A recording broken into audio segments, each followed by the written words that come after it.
Apa tadi ya? Iya, hari nahar.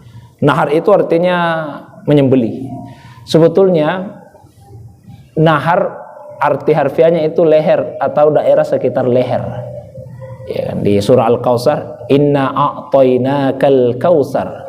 Sesungguhnya kami telah memberikan kepadamu nikmat yang melimpah. Fasholli li rabbik, maka salatlah untuk Tuhanmu, salat Idul Adha. Dan setelah selesai salat Idul Adha, wanhar. Jadi wanhar itu leher. Ya, kenapa disebut wanhar?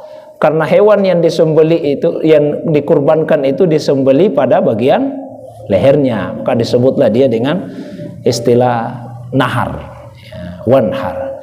Meskipun ada juga ulama kita, ini sekalian saya tambahkan, mungkin kita pernah atau biasalah melihat ada orang kalau salat itu dia tangannya dekat sekali dengan lehernya, ya, orang salat Pak itu gitu ya.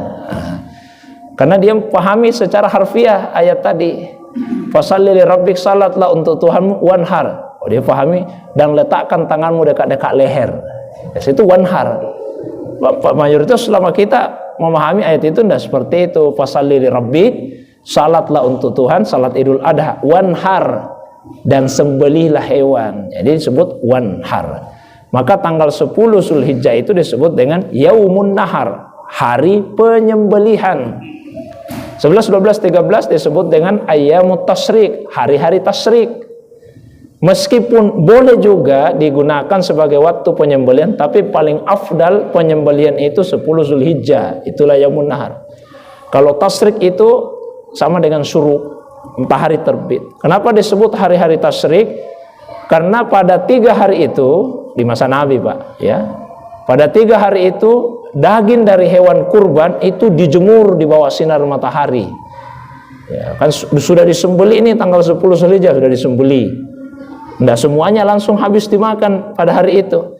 Maka pada tanggal 11, 12, 13 daging sisanya yang belum dimakan itu, yang belum dimasak, dijemur.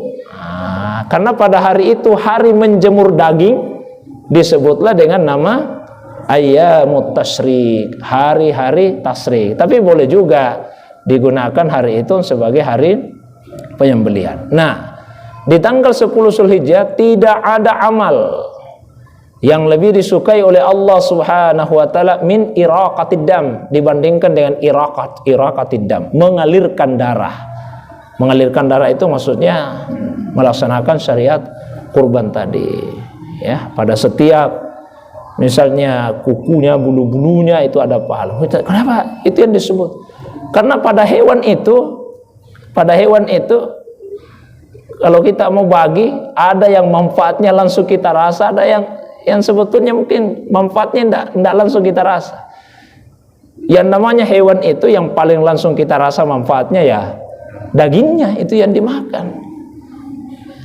Jadi seakan-akan bahasanya, kalau pada bulunya saja ada pahala, di kukunya saja ada pahala, padahal kita ini mungkin tidak ada Pak yang ambil bulu-bulunya, tidak ada yang ambil kuku-kukunya. Tapi kalau pada itu semua ada pahala, apalagi pada bagian tubuhnya itu yang jelas-jelas bermanfaat. Dagingnya yang kita manfaatkan, yang manfaatkan kulitnya dan sebagainya. Jadi bahasanya pemaknanya kurang lebih seperti itu, bahwa pada setiap bagiannya itu ada manfaat yang bisa kita raih. Dan inilah cara hamba itu untuk kurban. Kurban itu makna harfiahnya mendekatkan diri yang sempurna kepada Allah Subhanahu wa ta'ala. Tentu ada ketentuan-ketentuan sendiri tentang ibadah kurban, itu panjang kalau saya uraikan. Barangkali itu, wallahu a'lam bishawab. Silakan.